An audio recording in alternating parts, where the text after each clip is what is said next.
Olá, como vocês estão? Estamos aqui iniciando mais um estudo na Primeira Igreja Batista do Andaraí. Falaremos em algumas aulas sobre a mente de Cristo. E para falar sobre a mente de Cristo, é preciso que a gente crie uma base, alguns pressupostos de entendimento que vão ser relevantes para a compreensão dentro daquilo que nós podemos compreender, da mente de Cristo. Então eu chamei esse início de as bases. E o primeiro item, que é muito importante a gente falar sobre a mente de Cristo, mas como a gente entender, o que é a mente de Cristo, se a nossa mente não sabe o principal, que é o supremo propósito de Deus. O que é esse supremo propósito de Deus?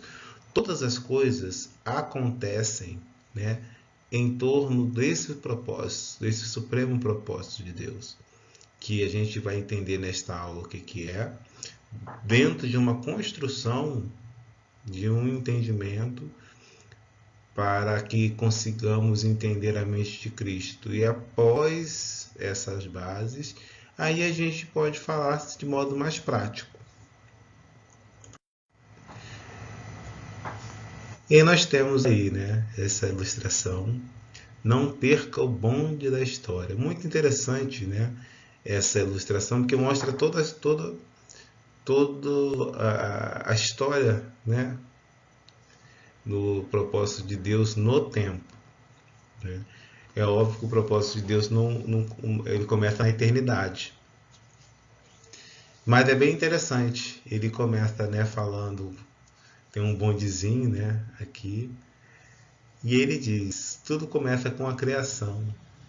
Então ele cita ali Gênesis 1, Gênesis 2, e aí vem o pecado. Em Gênesis 3 vem a queda. E aí é interessante que essa queda, ele coloca aqui no gráfico, que ela vai até Gênesis 11. E aí o que acontece em Gênesis 12, que ele considera como o início da redenção. Se a gente for ver, ele vem da criação, aí tá lá, Gênesis 1, Gênesis 12, criação. Aí queda, queda, que é Gênesis 3, quando Adão e Eva pecam.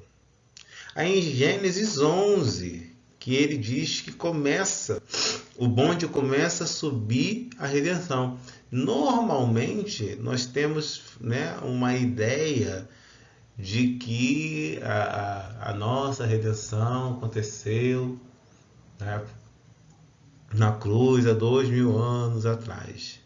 É óbvio que está totalmente ligado à morte de Jesus na cruz. Isso não quer dizer que a redenção, o trabalho redentivo de Deus tenha começado na morte de Cristo na cruz, no tempo.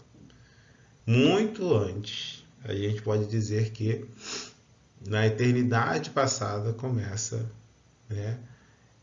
Deus já revela a sua vontade através da sua presciência de salvar os homens. E aí Gênesis 12 fala de quê? De Abraão. O tema da aula não é redenção, então não vou ficar explicando sobre redenção. Mas Gênesis 12, 1, Deus fala a Abraão: sai da tua terra, da tua parentela, da casa de teu pai, para a terra que eu te mostrarei.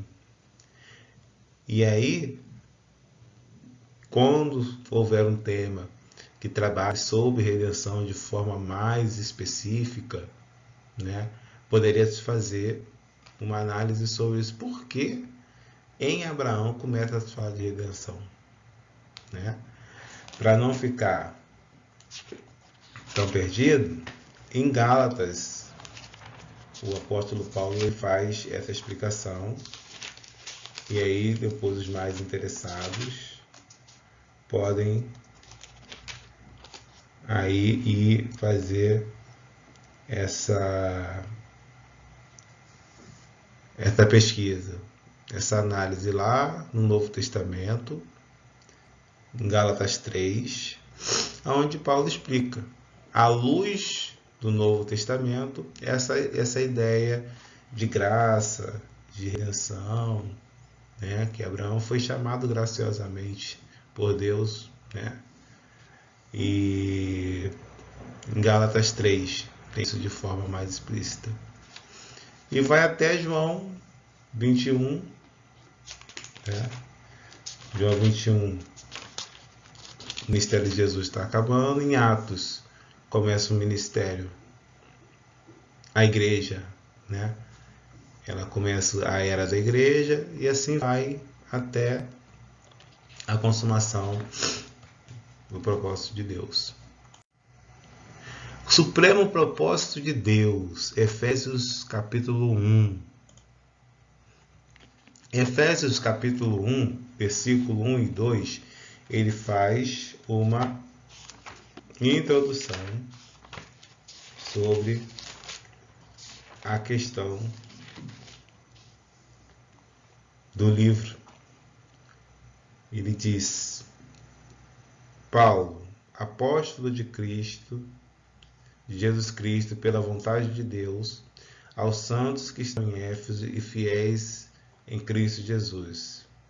Graça a vós e paz da parte de Deus, nosso Pai, e do Senhor Jesus Cristo. Então, ele faz uma introdução, uma saudação, e aí, no versículo 3 ao 14, né, ele explica como o Senhor pensou o supremo propósito dele.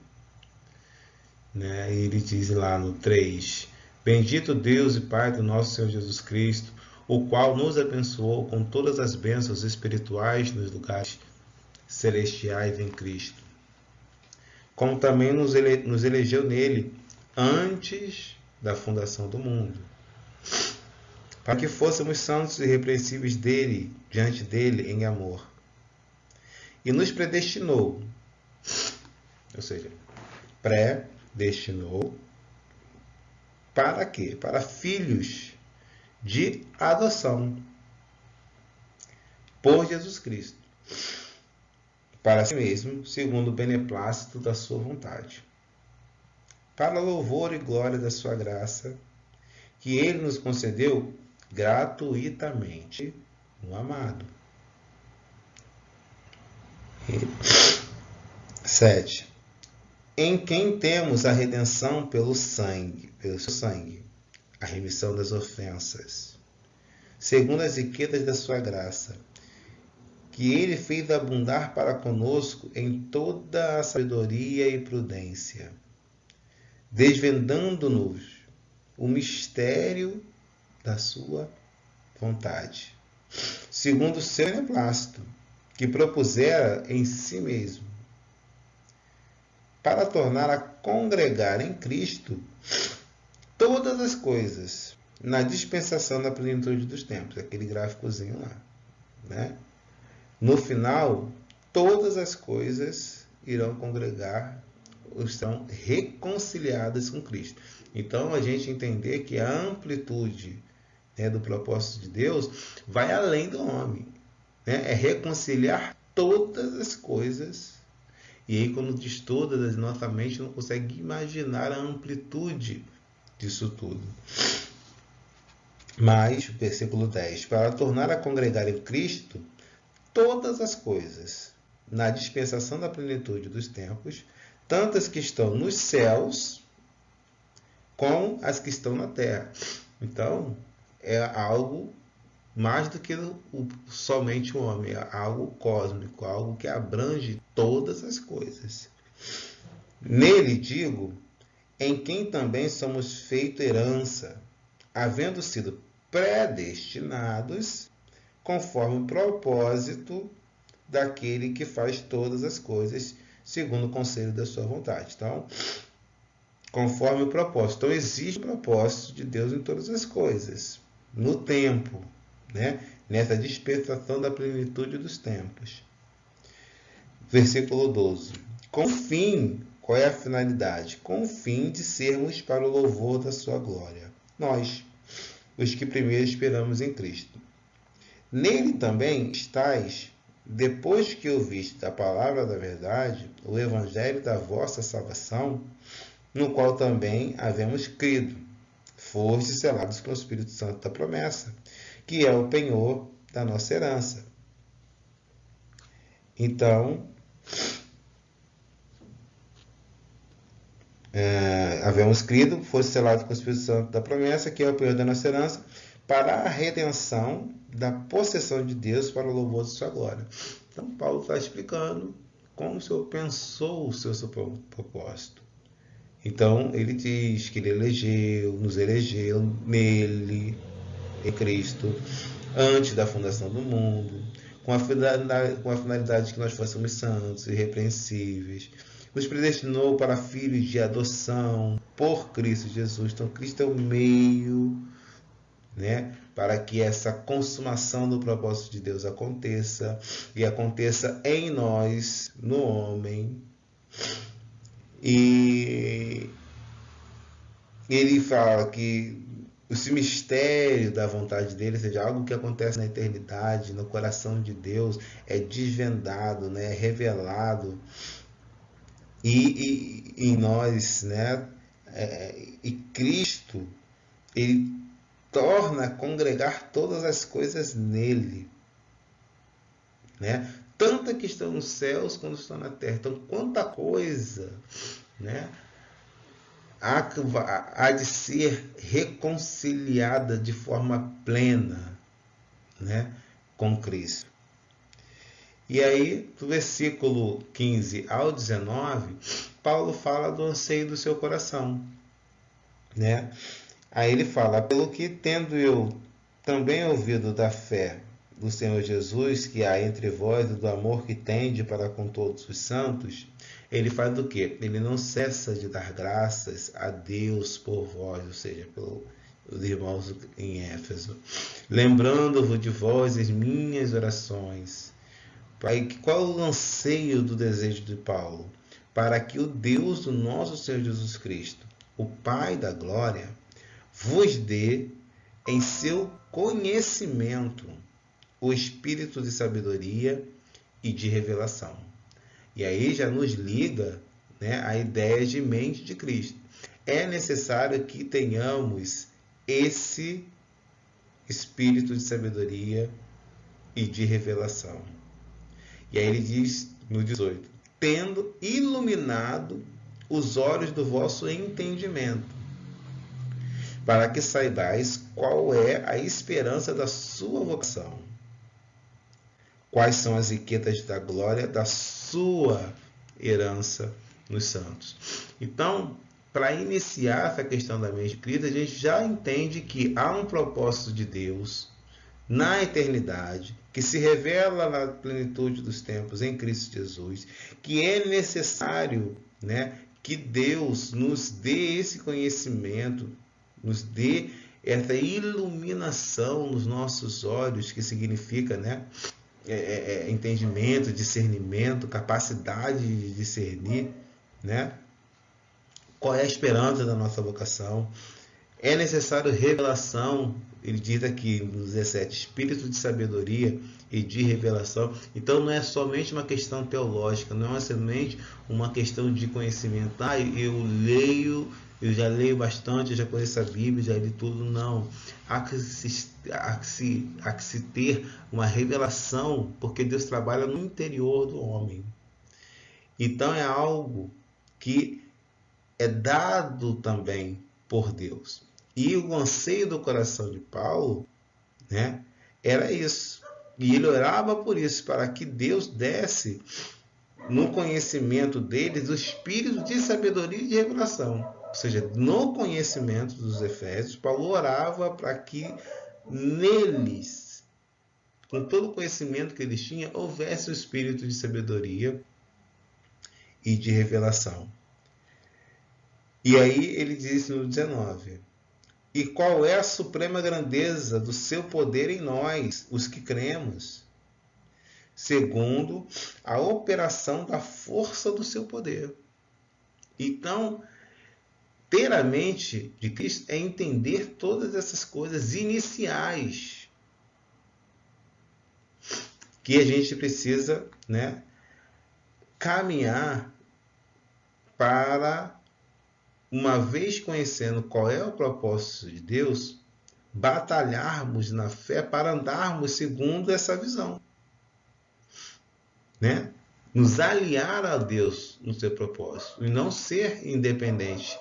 Ah, não, eu faço o que eu quero, eu penso como eu quero. Não. Você tem essa capacidade, essa liberdade que Deus deu. Todavia, o chamado e a proposta aqui que Paulo mostra em Efésios é que a gente tenha essa iluminação, né, no nosso entendimento, para a gente poder, uma vez sendo iluminado, a gente poder andar no propósito de Deus, batalhar pelo propósito de Deus, ser um instrumento de Deus para a realização do seu propósito. E quantos de nós estamos cientes disso? Qual é o propósito de Deus? Qual é o sumo propósito de Deus? E aí no 20 a 23 ele diz qual é o seu sumo propósito.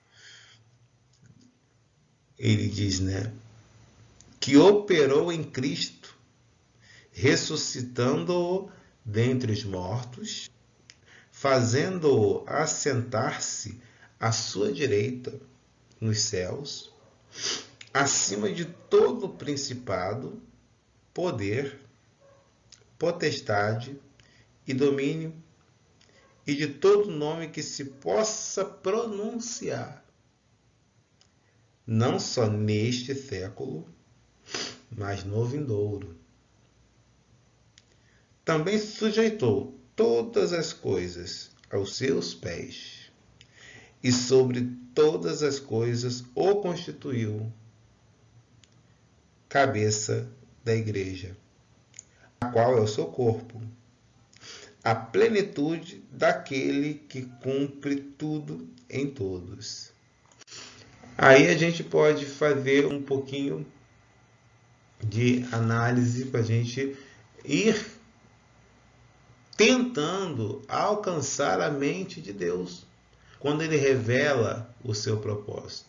Paulo, ele sabia qual era o propósito de Deus. Para ele, ele já teve o seu espírito, né, e os seus olhos, o seu entendimento iluminado para o propósito de Deus. Tanto que escreve aqui. Ele passou alguns anos sendo preparado por Cristo, né, tendo revelações de Cristo. E analisando aí, né, versículo 19. Deus exerceu seu poder em Cristo. Qual foi, que poder que Deus exerceu em Cristo? Versículo 20. E que operou em Cristo, ressuscitando-o dentre os mortos. Então, Deus, ele exerce o seu poder em Cristo, ressuscitando os mortos. Ou seja, ressurreição. Por isso é necessário a gente entender a cruz, mais do que a cruz, entender a ressurreição. Porque aqui, né, quando ele trata do supremo propósito de Deus, ele está falando que quando Cristo é ressurreto pelo poder de Deus, né, esse propósito de Deus ele está se manifestando de forma plena. E aí, quando ele exerce o poder dele em Cristo, ressuscitando-o, ele diz aqui, fazendo-o assentar-se à sua direita nos céus. Então, ele ele morre, é ressuscitado pelo poder de Deus, ascende e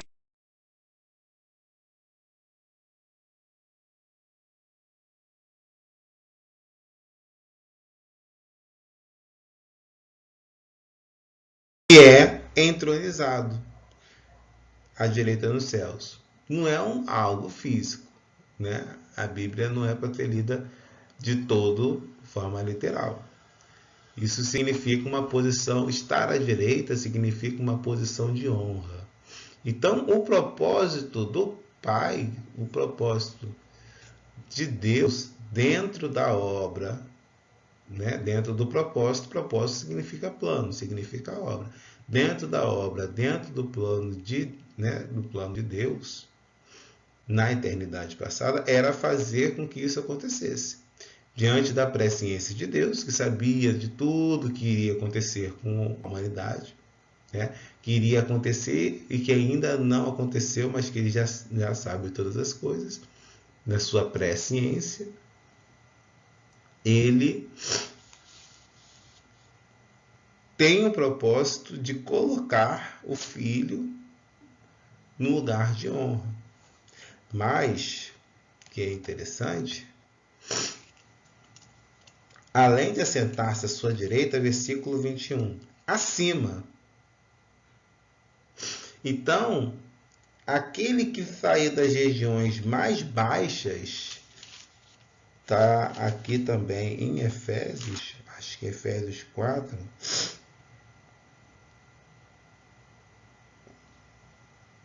Efésios 4, isso aí. Efésios 4, versículo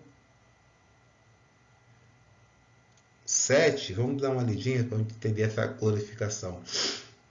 Mas a graça, 4, 7. A graça foi dada a cada um de nós segundo a medida do dom de Cristo. Por isso foi dito, subindo ao alto, ascensão, levou cativo o cativeiro e deu dons aos homens. Ora, o que significa subiu? Senão também antes tinha descido às partes mais baixas da terra. Aquele, quem é aquele? Né? Aquele que desceu é também o mesmo que subiu acima de todos os céus para cumprir todas as coisas. E assim que a gente fala dessa glorificação.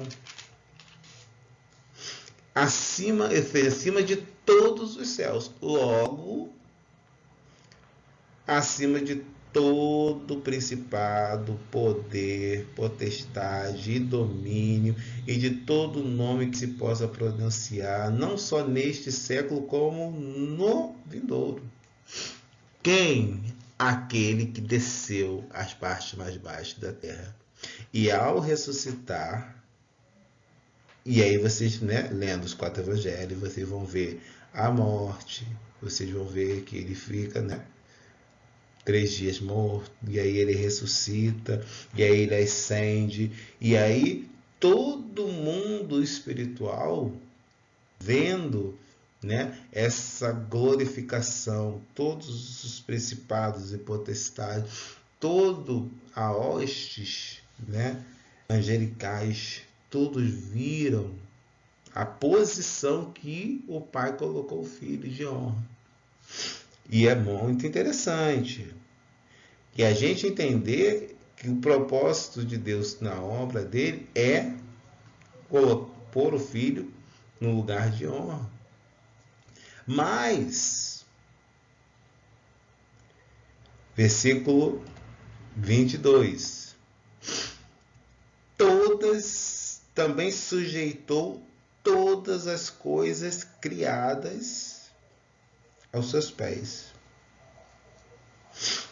Também sujeitou todas as coisas criadas aos seus pés.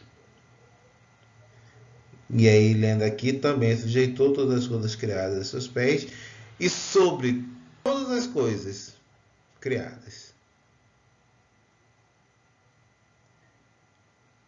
o constituiu cabeça da igreja.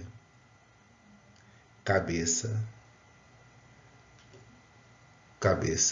corpo, igreja. A mente de Cristo deve conduzir o corpo, que é a igreja. Enquanto nós, igreja, não entendermos qual é o propósito de Deus, qual foi o propósito de Deus em Cristo, qual é o propósito dele em nós como membros do corpo de Cristo, a gente estará errando o alvo. E errar o alvo, traduzindo, é pecado. É o erro de não se alinhar ao propósito eterno. E aí ele diz no 23, a qual é o seu corpo, a plenitude daquele que cumpre tudo em todos. Quando a gente vê tudo em todos, aí a gente vê como a gente muitas vezes sectariza, né? Divide, como se fosse só nosso. Não é só aqui, Deus é só aqui. Não, ele vai cumprir o propósito dele plenamente em todos. Ele vai sujeitar todas as coisas aos seus pés. Então, a partir dessa visão, nós podemos dizer que o supremo propósito de Deus consiste na realização e cumprimento da vontade eterna do seu coração, do seu Deus, né? Do coração de Deus. Concebida na eternidade passada, cumprida no tempo. Olha aquele gráficozinho inicial. Cumprida no tempo e consumada plenamente na eternidade futura. Efésios 1, versículo 9 e 10. Vamos ler. Desvendando-nos o mistério, ou seja, aquilo que era mistério agora está sendo desvendado. Versículo 9, né? O mistério da sua vontade. Qual é o mistério da sua vontade? Nós acabamos de mostrar, de revelar. Segundo seu beneplácito, ele faz tudo conforme ele quer. Que propusera em si mesmo, para congregar em Cristo todas as coisas, na dispensação da plenitude dos tempos. Então existe em quem? Em Cristo. Quando? Na dispensação da plenitude dos tempos. Tanto as que estão nos céus, como as que estão na terra. Então, a dimensão é cósmica. A dimensão é muito além do que... Por isso, nós temos que ter uma visão do propósito de Deus, para que a gente não fique virando exclusivista. Essa é a palavra que eu estava pensando. Tentando, né, trazer na memória foneticamente, né? Era isso. A gente muitas vezes é exclusivista, achando que Deus está fazendo uma obra em nós. Não, Deus está fazendo uma obra cósmica, uma obra que envolve céus e terra. E é engraçado e é interessante que a gente que entende como igreja, e eu sei que na aula de razões da nossa fé já foi falado o que é igreja, né? O que é igreja, o que é salvação. O pastor Rodrigo deu aula sobre salvação, e redenção e eleição, né? A questão de sermos eleitos segundo a presciência de Deus, isso já foi falado na aula sobre salvação e eleição. Então, a gente compreender esse supremo propósito de Deus nos faz compreender também a nossa missão. Porque se o cabeça tem a mente de Cristo, o cabeça de Cristo, Ele tem um projeto, ele tem um plano, há um projeto que já acontece e vai acontecer, porque a soberania de Deus significa ele tem um poder para fazer aquilo que ele quer, se cumprir e sustentar isso. Isso é a soberania de Deus. E ao mesmo tempo que ele é soberano, né, para propor um plano e fazer com que ele aconteça, e vai acontecer segundo ele quer, ele deu ao homem livre-arbítrio. Ou seja, mesmo com o homem fazendo o que ele deseja na sua possibilidade, na sua liberdade de tomar decisões, mesmo assim, todas as coisas, todo o propósito de Deus será cumprido.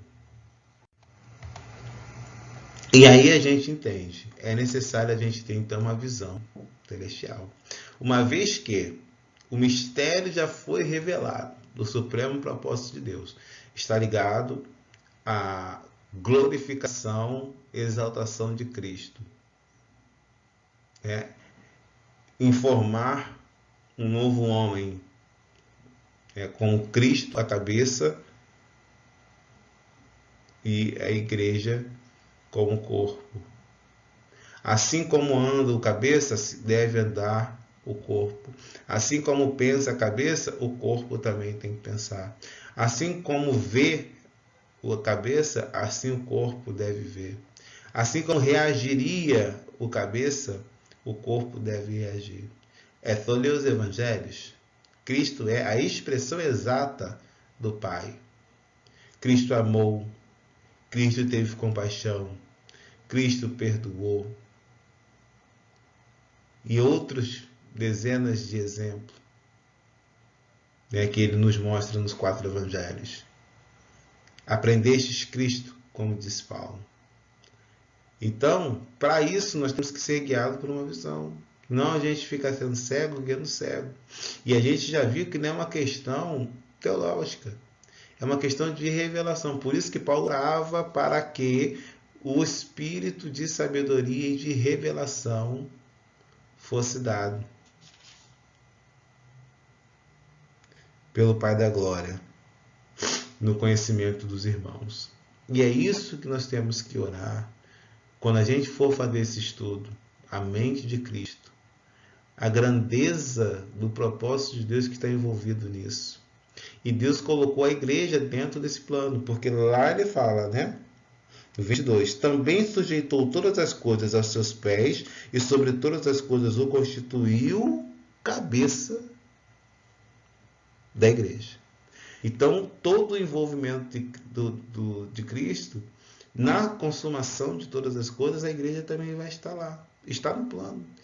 E a igreja, todo mundo já sabe, já tivemos a aula sobre isso, não é tijolo nem pedra. São pedras vivas, que sou eu, que é você. E eu não posso, como igreja, estar desconectado da mente. Eu tenho que saber qual é a vontade do cabeça. O que pensa no cabeça? Qual é a mente? Por isso, essa aula de introdução, essas aulas que são introdutórias para depois uma questão mais prática. Aí, falamos sobre visão celestial.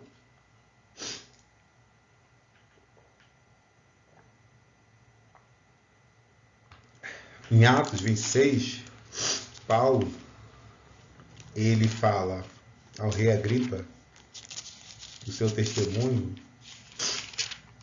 Atos 26. Paulo conta o seu testemunho.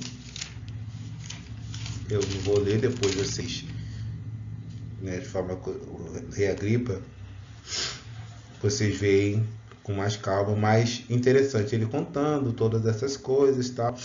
Paulo que ficou anos sendo preparado para o ministério que ele ia exercer, tendo revelações de Cristo, do seu propósito, sobre o supremo propósito de Deus, para depois exercer o ministério que ele ia fazer. Versículo 19. Depois que... Eu vou ler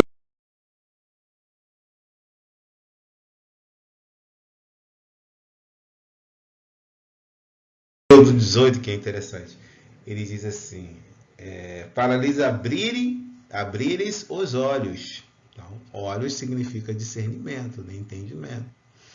E se converterem das trevas para a luz, do poder de Satanás para Deus, a fim de receber a remissão dos pecados e sorte entre os santificados pela fé em mim. Aí ele diz no 19, que é a chave que eu quero falar aqui para vocês.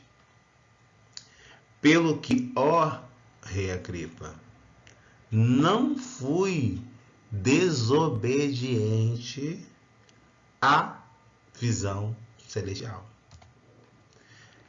Não existe várias visões celestiais. Existe a visão celestial, que está plenamente ligada ao supremo propósito de Deus, que nós já falamos em Efésios.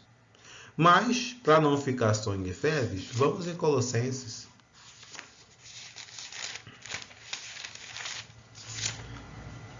Colossenses 1, 18 e 19. E aí vê se o que está sendo falado aqui, o que ele fala aos irmãos da igreja de Colosso, é o mesmo que ele fala com os irmãos da igreja de Éfeso. Colossenses 1, versículo 18 e 19.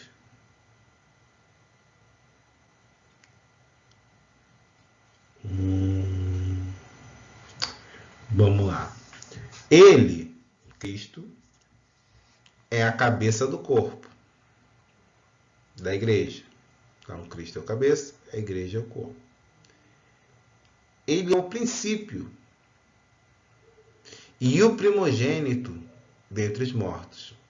Para que, olha a finalidade, para que em tudo tenha a preeminência. Versículo 19.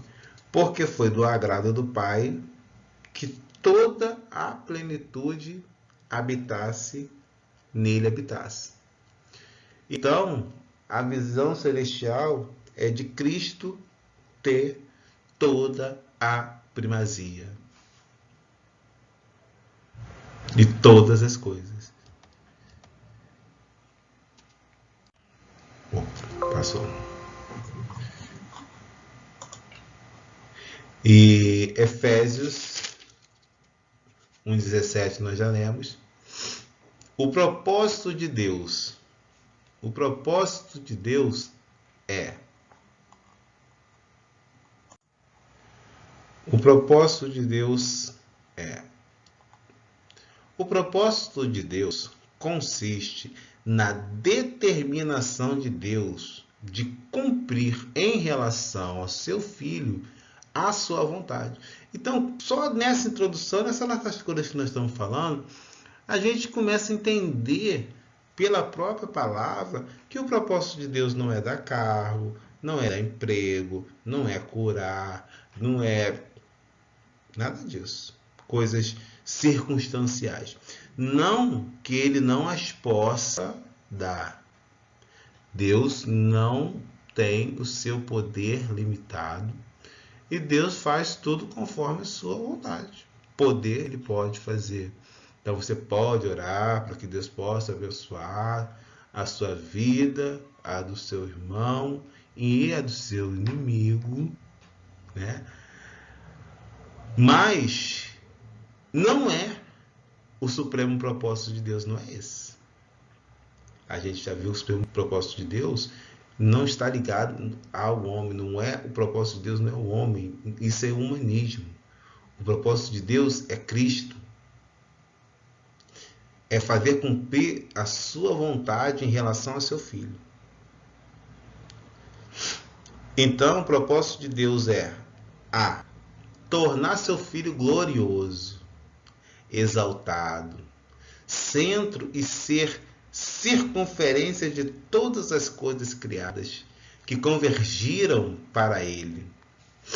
E aí eu cito aqui Filipenses 2, capítulo 2, versículo 10 e 11, vou ler aqui. Para que, 9, pecado 9, pelo que também Deus o exaltou soberanamente, ele deu um nome que é sobre todo nome, aquela posição, né, exaltado que ele está. E aí, versículo 10, para que ao nome de Jesus se dobre todo o joelho dos que estão nos céus, olha a amplitude, na terra e, somando, debaixo da terra. A amplitude do que nós estamos falando. Versículo 11, e toda língua confesse que Jesus Cristo é o Senhor, para a glória de Deus Pai. Ou seja, o Pai, né, agrada ao Filho, que é honrar o Filho, e aqui ele diz, para a glória de Deus Pai. E o Filho glorifica o Pai. E aí, conforme Colossenses 1:16, vamos ver Colossenses 1:16. Porque nele foram criadas todas as coisas que há nos céus e na terra, visíveis, o que você consegue ver, e invisíveis. O fato de você não ver não quer dizer que não exista. Você enfrenta batalhas, às vezes batalhas espirituais, com seres que você nem vê. Mas todas as coisas foram criadas nele, visíveis e invisíveis. Para a gente ver que nós somos limitados naquilo que a gente vê, na nossa percepção. Cristo, quando ressuscitou, esse corpo dele glorioso, né? Assim que ele ressuscitou, ele entrou, né, no cenáculo ali e não teve limitação física para ele. Mas voltando aqui, né? Visíveis e invisíveis, sejam tronos, sejam dominações, sejam principados, sejam potestades, todas as coisas foram criadas por ele e para ele. Então foram criadas por ele e para ele. Lá no Éden, quando há a queda que sai dele, né? Sai dele, tudo cai. E tudo precisa de reconciliar, convergir novamente. Então significa que é uma queda de uma dimensão muito maior. Então Adão não representa o indivíduo. Adão representa um princípio. E Cristo representa o retorno para o propósito. Porque o plano de Deus, ele não vai ser frustrado. O que ele determinou segundo o seu beneplácito, da sua vontade, vai ser cumprido. E aí ele diz, em Efésios 1:9. Efésios 1:9,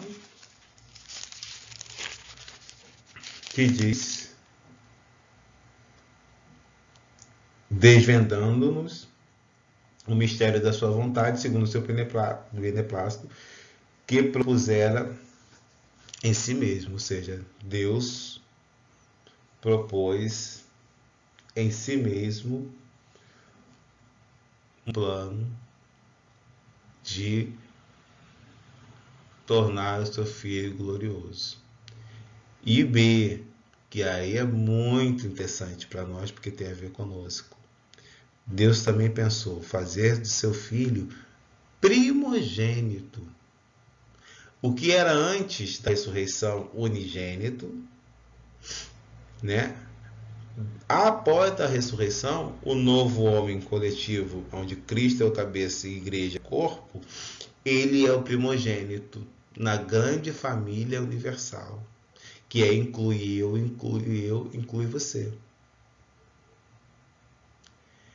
Completamente reconciliada com Deus.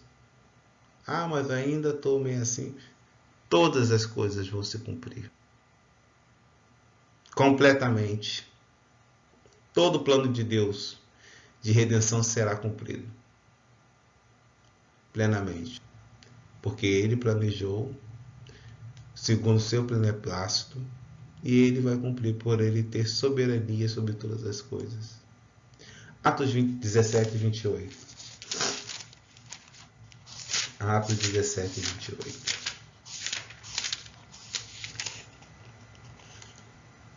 Porque nele vivemos, nos movemos, existimos, como também alguns dos vossos poetas disseram, pois somos também sua geração. Nós também.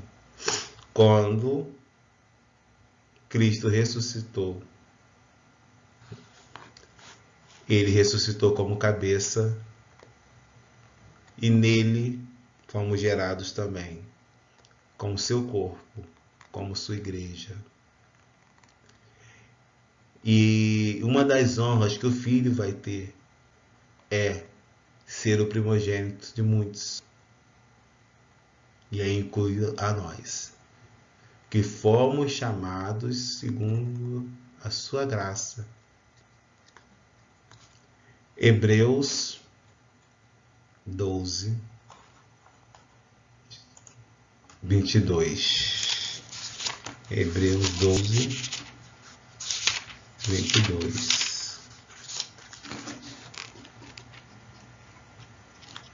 Vamos aprender com a palavra de Deus.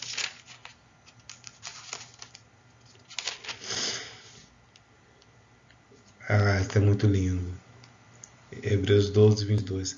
Mas chegaste ao Monte Sião, a cidade do Deus vivo, a Jerusalém celestial, aos muitos milhares de anjos.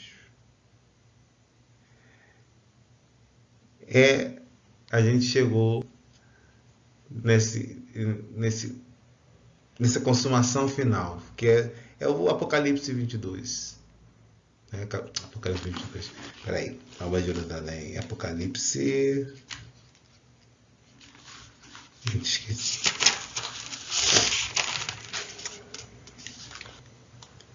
É 21, Nova Jerusalém é 21. É o Apocalipse 21. Chegamos lá. E vamos chegar junto, como família. E universal. Completamente reconciliado. Já fica sabendo de antemão. Deus sempre soube. E a gente vai tendo revelado esse mistério da vontade de Deus. E aí, eu coloquei aí, Deus tem um plano, projeto previamente definido, conforme haveria de ser desenhado na história do universo, realizando-se no tempo, até atingir o supremo propósito do Eterno. Isaías 46:10 diz que desde o início faço conhecido o fim, desde os tempos remotos o que ainda virá. Digo, meu propósito ficará de pé e farei tudo o que me agrada. Então, na nossa aula Razões da Nossa Fé, na aula 4, o irmão Josi falou sobre o homem e o pecado. E aí a gente vê, né, Deus com um plano para a igreja, ou seja, para o homem. Mas ele sempre teve um plano. Ele já sabia de tudo que o homem ia fazer. Por isso que ele vai reconciliar todas as coisas, porque o homem, devido à liberdade que ele tinha de decidir entre, né, o bem e o mal, e ele decide desobedecer, né? Ele sai do plano. E aí o plano de Deus parece que ia dar errado, mas não. O homem, ele vai, desvia, mas o plano de Deus, ele falou ali em Isaías, ele já, o fim, ele já sabe desde o começo. E o homem foi criado dentro desse propósito, né? O propósito do homem era glorificar o seu Criador. Atos 17, 26, 27 diz, de um só fez toda a geração de homens, para habitar sobre toda a face da terra, determinando os tempos já dantes ordenados, ou seja, antes da própria criação e os limites da sua habitação. E o homem foi criado para quê? Para que buscasse ao Senhor. Então, quando há a queda, esses olhos, né, esses olhos do entendimento que Paulo ora, né, aos Efésios, o homem ele tem esses olhos cegados praticamente. Por isso que ele, porventura, se porventura tateando o pudesse achar, ainda que não está longe de cada um de nós. Deus sempre está ao nosso alcance. Em Romanos ele fala isso, toda a criação manifesta quem Deus é e a sua divindade, as coisas criadas. Ele fala que dá chuva e tempos, as estações para todos, é uma graça comum que ele concede a todo mundo. Isso é Deus. Deus que dá para quê? Para que o homem se alimente, possa ter frutos, possa ter fruta, possa ter alimentação. Ele dá sol, porque o homem precisa de sol. A criação, a beleza, tudo que é belo, tudo que é justo, tudo que é perfeito, é a obra do Criador. Está aí. Como se fosse uma música cantando quem é o Senhor, glorificando. Só que a gente, por causa dos nossos olhos, não podemos ver. Por causa do quê? Do pecado. E aí, como há no homem, em face da sua criação para buscar o Senhor, o homem foi feito para isso, para ter relação com Deus e não distanciamento, ele fica meio que perdido, tentando porventura tatear algo que ele diz que não está longe. É como um cego, como alguém no universo que se perdeu do seu princípio mais elementar, que é aquele que criou a ele mesmo. E aí cria-se deuses que não são deuses, cria-se religiões, cria-se propósitos que não são os propósitos do Senhor. E aí como que a gente vai falar de mente de Cristo se nós, como crentes, não entendermos que o propósito de Deus é? Qual é o propósito de Deus? É entender eu estou inserido no propósito de Deus? Obviamente que sim. Como o quê? Como corpo, cabeça. Cristo é a cabeça, corpo é a igreja. E no final, eles vão ser representados como a noiva e o noivo. E vai ser uma grande festa.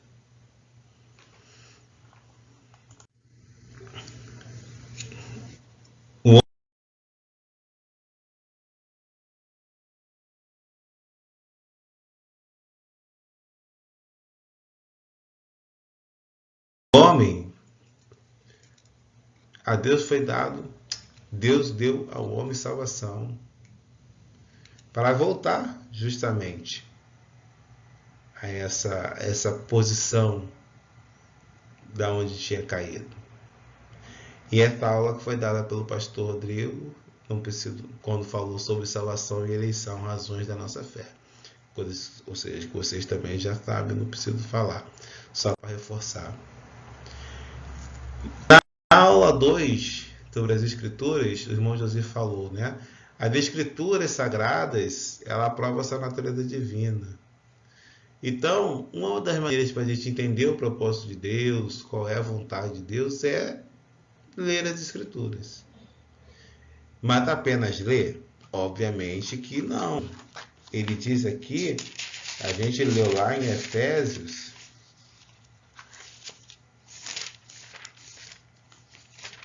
que é um pouco mais do que somente ler. Que a letra, a gente vai ver nesse próprio versículo de João. Ele diz aqui, 17, para que o Deus, o nosso Senhor Jesus Cristo, Pai da glória, vos dê em seu conhecimento.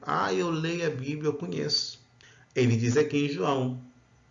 O irmão José falou lá, eu estou trazendo recuperando aquela aula para trazer à memória algo que já foi dito, ou seja, mantendo uma sequência daquilo que já foi falado antes, aproveitando aquele conceito que foi falado antes para esclarecer um pouco do nosso momento aqui. Ele diz: vos deem seu conhecimento, e esses irmãos aqui, esses religiosos aqui, judeus, eles examinavam as escrituras. Então eles tinham conhecimento que nas escrituras, porque vós cuidaste nela a vida eterna. A gente vai falar aqui. Ele diz aqui: vos dei em seu conhecimento o espírito de sabedoria e de revelação. Então há que se ter uma ação de Deus para que a gente possa ter iluminado os olhos do vosso entendimento. Então você ter conhecimento, ter uma ação de Deus, e aí sim ser iluminado no nosso entendimento. Não basta conhecer, tem que conhecer e entender, mas através de uma ação divina. E Paulo orava para que isso acontecesse, que nós temos que orar também. Nós temos que ler as Escrituras, examinar as Escrituras, mas pedindo esse espírito de sabedoria e de revelação, pedindo que nossos olhos de entendimento sejam iluminados por Deus, para a gente saber o que ele diz, para que saibais qual é a esperança da sua vocação, para entender por que você se diz cristão, por que você se diz igreja. E se você não é cristão, entender o que significa ser cristão. Não é roupa, não é cabelo. Não. É aquele que entendeu o propósito de Deus, reconheceu que ele estava muito fora do propósito de Deus, ele não conhecia qual era o propósito de Deus, ele não tinha conhecimento, ele não tinha vontade, ele estava totalmente desligado desse propósito. Ele estava fora do alvo, hamartia, que também já foi, né, uma lição dada em razões da nossa fé. E aí, aproveitando essa passagem, João 39:40, ele diz: examinais as Escrituras, porque vós cuidais ter nelas a vida eterna. E são elas que testificam de mim, que de mim testificam. E não quereis, vontade, vir a mim, para terdes vidas. Então, trabalhando no versículo, eu digo, nós temos uma visão celestial, que Paulo falou para o rei Agripa, que ele não foi desobediente à visão celestial, que é ter Cristo, ter a primazia sobre todas as coisas. Aqui, os judeus, Jesus faz uma afirmação, dizendo o quê? Que eles examinavam as Escrituras. Então, eles tinham conhecimento das Escrituras. E conhecia muito bem, talvez melhor do que nós. Conhecer, não estou dizendo revelar. Não estou dizendo iluminado os olhos do entendimento. Eles tinham conhecimento. Isso nos faz distinguir. Há um paradoxo aí entre ter conhecimento da Escritura e ter a iluminação do entendimento acerca das Escrituras. Aqui ele diz: examinai as Escrituras. Então Jesus ele está, examinais, né? Vós, segunda pessoa do plural, vós examinais as Escrituras. Não é imperativo. Ele não está dizendo examinai, seria modo imperativo, seria uma ordem, como se Jesus estivesse mandando os judeus examinar as Escrituras. Examinai as Escrituras. Não é isso. Não é modo imperativo. Ele diz vós, ou seja, vocês examinam as Escrituras, ou seja, vós examinais as Escrituras. Então Jesus está afirmando. Isso é ruim? Até aí, não. Como muita gente fala, eu já li a Bíblia 3 vezes, já li a Bíblia de cabo a rabo, né? Mal falando, né? Dizer assim. de início ao fim, de cabo a cabo, né? Enfim, aí ele explica por que que eles liam. Eles criam que cumprindo as escrituras eles teriam a vida eterna. Então eles eram muito aplicados aquilo que eles tinham lido na lei, com o entendimento que eles tinham da lei.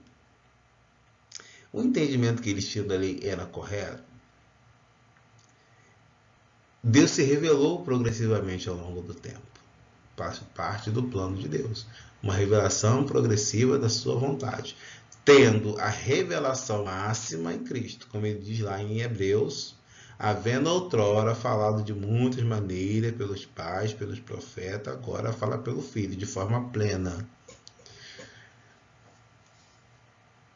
E aí ele fala, né? Porque cuidares ter nela a vida eterna. Até aí, Cristo fez alguma objeção? Não. Ele fez uma observação. Jesus sabia que eles examinavam a Escritura e que na cabeça deles, eles entendiam que se eu cumprir tudo direitinho, eu teria a vida eterna. Só que a vida eterna, né? Quem é a vida? Quem é o pão da vida? Não é as Escrituras. As Escrituras dão testemunho daquele que é. Aí Jesus declara: são elas que testificam. Então, eu, ao observar as Escrituras, eu tenho que, nelas, identificar qual foi o testemunho que Cristo deu. O que ele fez? E aí, tem um momento que fala: Cristo é a expressão exata do Pai. Cristo veio revelar a Deus. Que Deus que ele revelou? Será que é o Deus que eu tenho pregado, que eu tenho falado? Que Deus que ele revelou? Um Deus que é de amor, um Deus que perdoa, um Deus misericordioso. E aí os judeus, com as Escrituras, a gente pode dizer que Cristo, ele é que é a vida. E aí ele fala, né? No 40. Mas não quereis vir a mim para terdes vida. Aí eu faço essa frase aí. É possível ficar com as Escrituras sem Jesus, que foi o que aconteceu com os judeus. Isso é o quê? Visão equivocada. É ter conhecimento, que a gente viu lá em Efésios, mas não consegue, mesmo com o conhecimento das Escrituras, não ter os olhos do entendimento iluminado. Por quê? Porque não buscou nele, que é a vida. Não buscou em Deus, espírito de sabedoria e de revelação. Por isso que não é só uma questão teológica, não é só de ter muito conhecimento de grego, aramaico, hebraico, muitas vezes. Como muitos têm, mas não tem a revelação de Cristo interiormente. Porque o problema do homem não está fora do homem, está dentro do homem. E aí nós temos Cristo. É o princípio hermenêutico de interpretação de todas as coisas. Colossenses 2, 16 e 17.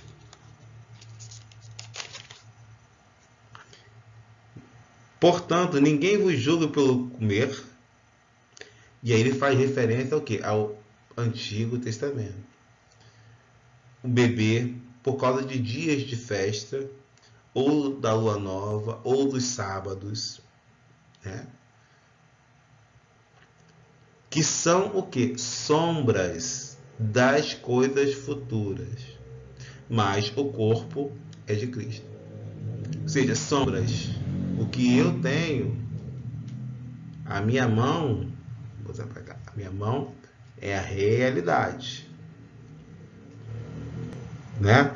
Através dela eu posso ter uma sombra que não é a realidade. É uma representação da realidade, mas não é a realidade, não é a substância.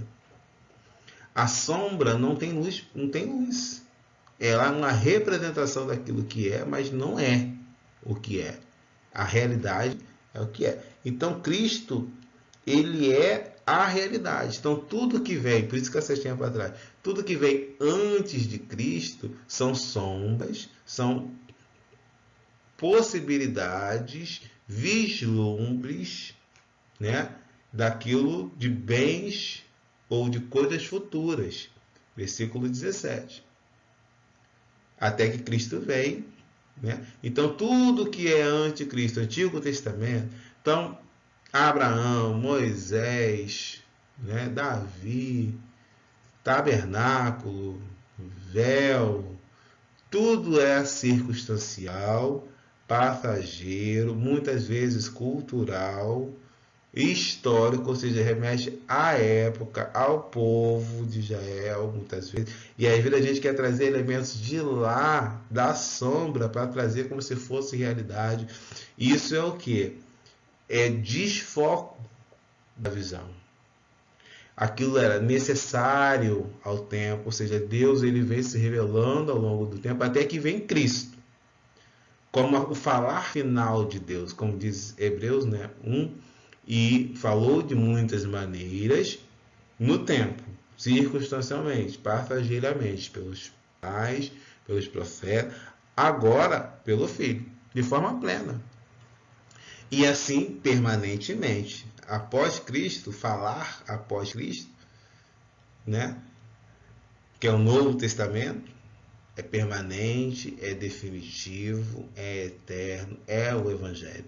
Então, se nós queremos também de Cristo, nós temos que ter uma visão muito clara do Novo Testamento, principalmente da carta dos Romanos em diante, porque são instruções para o corpo. As cartas de Paulo às igrejas, né, e as de Hebreus, segundo o seu autor, e as de Apocalipse, são cartas para a igreja. Cartas para, né, para a instrução da igreja. Então a igreja precisa saber muito bem aquilo que é, ou seja, conhecendo muito bem o que está ali explicado, tendo a sua visão corrigida, acertada, segundo o propósito de Deus. E aí, depois desse entendimento muito claro, poder fazer uma visitação naquilo que era sombra, porque agora você já sabe a realidade, e aí você volta lá atrás, e aí você olha a sombra e fala, então isso aqui estava se referindo a isso aqui. Foi a revelação, as revelações que Paulo teve, por exemplo, sobre Abraão. Quando ele fala lá em Gálatas, fala sobre Abraão, fala sobre Sara, né?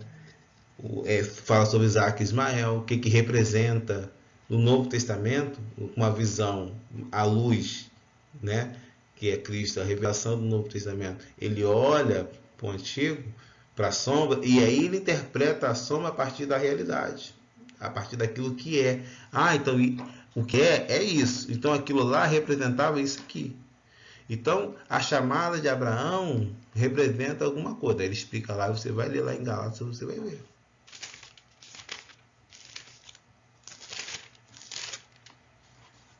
Ele fala sobre Sara e Agar, que ele fala é uma figura, uma alegoria dos dois concertos. Em Hebreus, ele fala do Monte Sinai, Monte Sião. E as coisas que há de vir ainda, em Apocalipse fala. Então as sombras são boas para ensino, sem necessidade de prática. Hoje você pode ler o Antigo Testamento, as coisas que estão lá, para ensino, elas são boas. É óbvio, com uma boa visão da realidade, ou seja, com uma boa visão daquilo que é, e isso de encontro no novo, eu posso olhar para Agar e Sara através de Gálatas que eu vi aqui, né? Gálatas 4, versículo 21 ao 31, eu posso olhar Sara e Agar aqui em Gálatas, e depois voltar lá e ver e fazer essa análise de forma melhor. Aí a minha visão vai ficar mais perfeita. Já não se lê as Escrituras em busca do Messias, mas A partir do Messias se lê todas as Escrituras, ou todo das Escrituras. E aí a consumação de todas as coisas. Nós temos que ter em vista que no plano de Deus há uma coisa que vai se consumar plenamente, a Nova Jerusalém, né? O novo. E aí eu concluo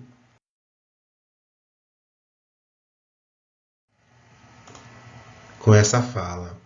Temos que captar que a visão celestial é saber que na plenitude dos tempos, e Deus já está manifestando isso, porque é algo que já aconteceu na eternidade passada, ou seja, o plano de Deus já está estabelecido e vai acontecer conforme foi estabelecido previamente.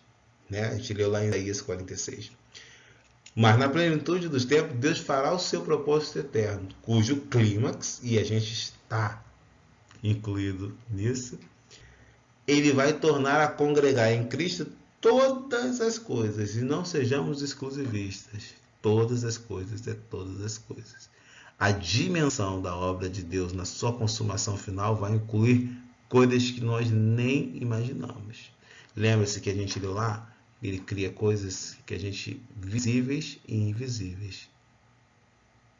E ele diz que vai reconciliar as coisas no céu, nos céus, plural, e na terra. Então, muita coisa que a gente nem, talvez não consiga nem explicar, está dentro desse plano. Que Cristo tenha a preeminência de todas as coisas. Se você é cristão, se você se considera igreja, você tem que ter muito claro isso. Se não está claro, comece a partir de agora a estudar sobre isso. Leia o Novo Testamento. Tente entender qual é a visão de Deus, qual é a visão celestial, qual é o propósito de Deus, qual é o propósito de Deus de criar a igreja como corpo de Cristo, qual é o propósito de Deus ter te escolhido, como na aula sobre salvação e eleição, né, dada pelo pastor Rodrigo, por que ele salvou você e te elegeu nele para um propósito, para uma obra. E você que não está em Cristo e se sente chamado para esse propósito, porque esse chamamento é do Pai, né?